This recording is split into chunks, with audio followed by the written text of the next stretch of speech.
Streaming may have had one or two advantages.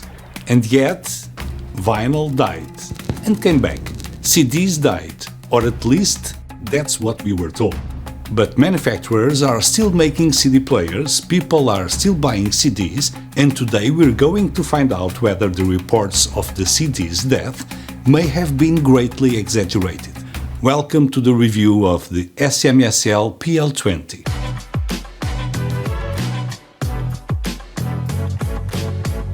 I still buy CDs, not because they are fashionable, not because they're making a comeback, and certainly not because I'm afraid of technology. I simply like owning my music. Streaming has completely transformed the way we listen to music, and I use streaming services every single day. But there is something reassuring about having your own library, music that you've paid for, music that you can access whenever you want, without relying on an internet connection, without depending on subscription services. Because one day, an asteroid might hit the Earth and take down the internet. The dinosaurs are already extinct, so honestly losing access to music is probably the next worst thing that could happen. And that is why I believe every music lover should own at least one CD player. Music lover. You're next. Yes, we'll talk about sound quality later, and I think there's a lot to like there. But one of its greatest strengths is something much more practical: the ability to preserve your music collection. Let's be honest, shelves filled with hundreds of CDs may bring back fond memories, but they don't necessarily fit everyone's lifestyle or even the way we decorate our homes today.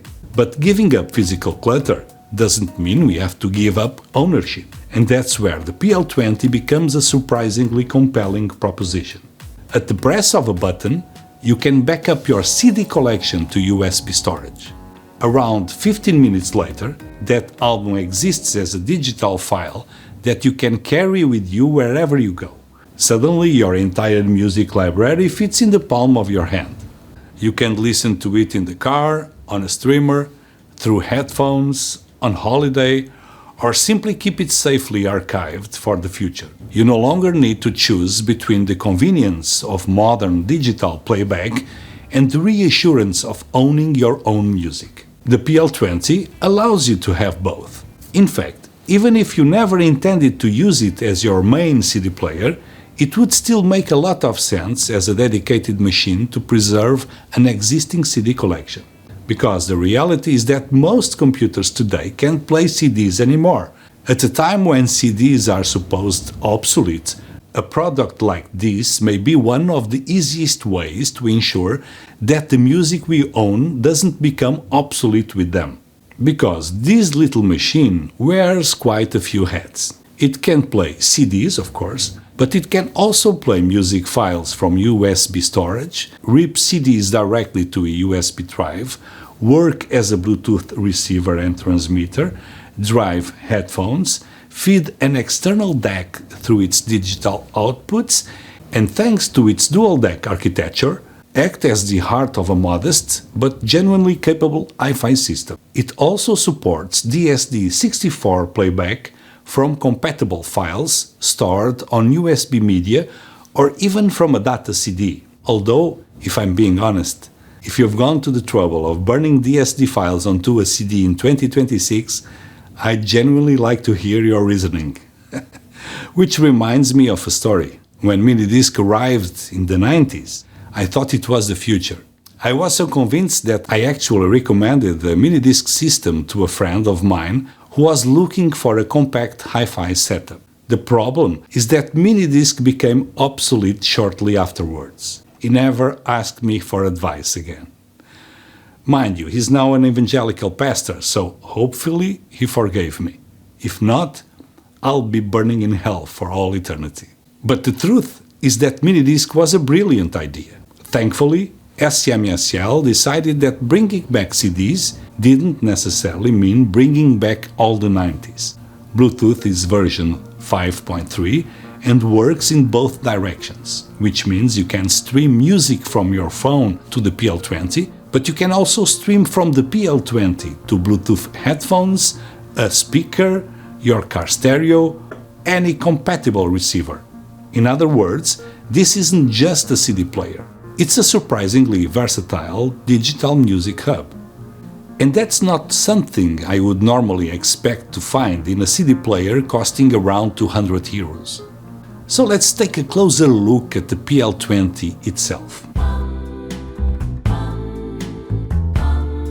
The first thing that surprised me was the weight. For a product positioned as a budget CD player, the PL20 feels reassuringly solid. It is substantially heavier than many competing products at this price point, and that immediately gives the impression that SMSL paid some attention to the physical execution of the design rather than simply building the cheapest possible box. Internally, SMSL uses two Cirrus Logic DAC chips, one dedicated to each channel. According to SMSL, the 4.4mm headphone output is implemented as a true balance output, while the RCA outputs remain single-ended, which is actually rather interesting. Ironically, the most sophisticated analog output stage in the entire machine is reserved for headphone listeners.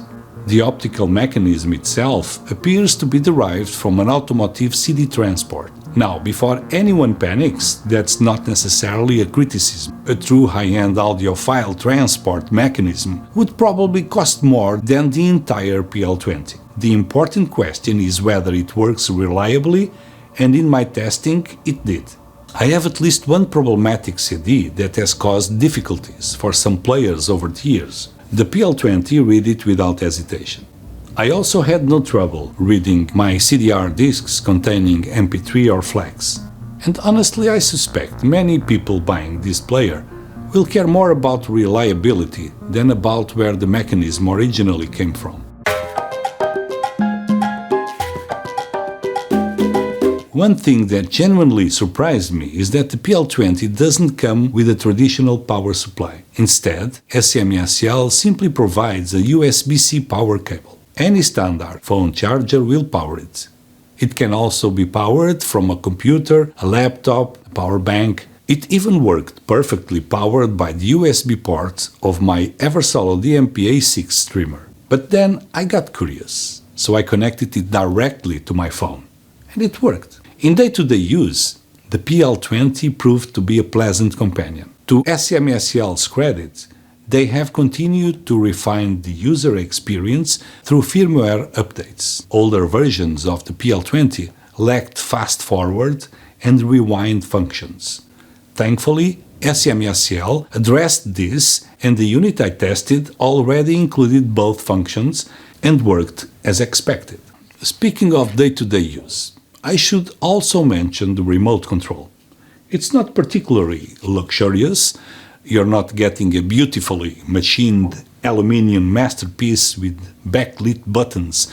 The layout is straightforward and intuitive, allowing you to control virtually every important function of the PL20 without having to get up from your listening chair. Much like the PL20 itself, it's practical, uncomplicated, and designed to get out of the way so you can simply enjoy your music. Now we need to talk about one omission. The PL20 does not support Gapless playback. You may notice brief interruptions between tracks. SMSL confirmed to me that Gapless playback is currently not implemented and is unlikely to be added through a firmware update in the near future. Whether this is a deal breaker depends entirely on your listening habits. If most of your collection consists of individual tracks or albums with clearly separated songs, you may never notice it. One of the most interesting features of the PL20 is its ability to rip CDs directly to a USB drive. No computer required.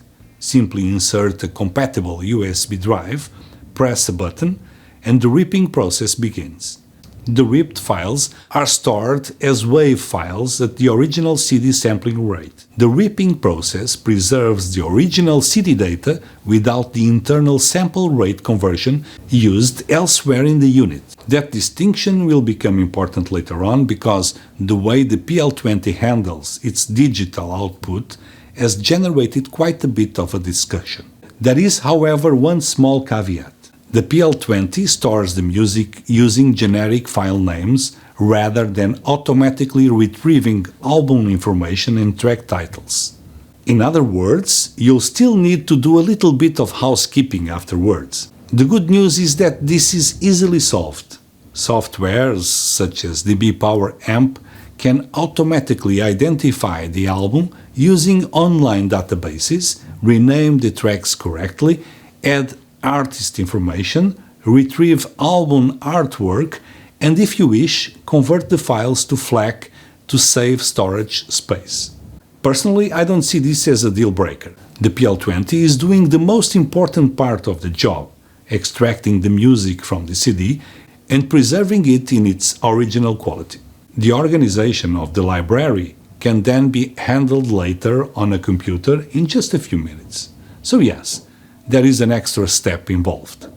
But I would much rather spend a few minutes naming and organizing my music than discover one day that I no longer have a practical way of accessing a CD collection that may have taken decades to build. Now, for the more technical viewers, one of the most discussed aspects of the PL20 concerns its digital output. The PL20 internally converts the CD's original sample rate before sending it both to the DAC stage and to the digital outputs. Interestingly, this appears to apply only to playback, as the ripping function preserves the original CD data as mentioned earlier. Technically speaking, that means the digital output is not bit perfect in the strictest sense. I wanted to verify it for myself, so I connected the digital output of the PL20 to my Sony DAT recorder. And sure enough, instead of indicated 44.1 kHz, the display locked onto 48 kHz. There is indeed an internal sample rate conversion taking place before the signal reaches the digital outputs. Now, whether this matters in practice is another question entirely. Resampling does not automatically imply audible degradation, and the measurements published elsewhere remain impressive considering the price and feature set of the PL20. I also tested the PL20 as a CD transport using its coaxial SPDIF output connected to my benchmark DAC and compared it against the Sony transport I normally use. The Sony performed better, but then again, I'd be rather worried if it didn't. After all, we're talking about a Sony ES transport that cost more than 10 times the price of the SMSL. It's hardly a fair comparison. That said, I prefer to judge products against a high standard rather than lowering my expectations simply because something is affordable. And viewed through that lens, the PL20 acquitted itself remarkably well. Perhaps the more interesting observation is this. The PL20 still proved capable of delivering an enjoyable and competent performance as a transport, particularly when one remembers that this is first and foremost a remarkably affordable and versatile CD player rather than a dedicated high-end digital transport. And this brings us to what ultimately matters most. The answer is surprisingly simple. This may be a budget CD player, but the sound certainly doesn't feel budget. But the presentation is detailed, clean and musical. There is a sense of refinement that I honestly wasn't expecting at this price point. You don't have the harshness or digital glare sometimes associated with inexpensive digital products. The dual DAC implementation certainly deserves some credit here. Compared with my reference CD player, using the analog outputs, there are differences. My reference machine performs at higher level. But then again, it should. It also costs roughly 10 times more than the SMSL, and context matters. because judged on its own merits, and especially when viewed through the lens of its asking price, the PL20 delivers a surprisingly mature and enjoyable performance. It sounds composed, it sounds balanced, and perhaps most importantly, it simply makes you want to listen to music, which at the end of the day is what really matters. The SMSL PL20 is not perfect. It lacks gapless playback, its digital outputs are not bit perfect, due to the internal conversion to 48 kHz, and it does not support SACD playback. Those are legitimate criticisms.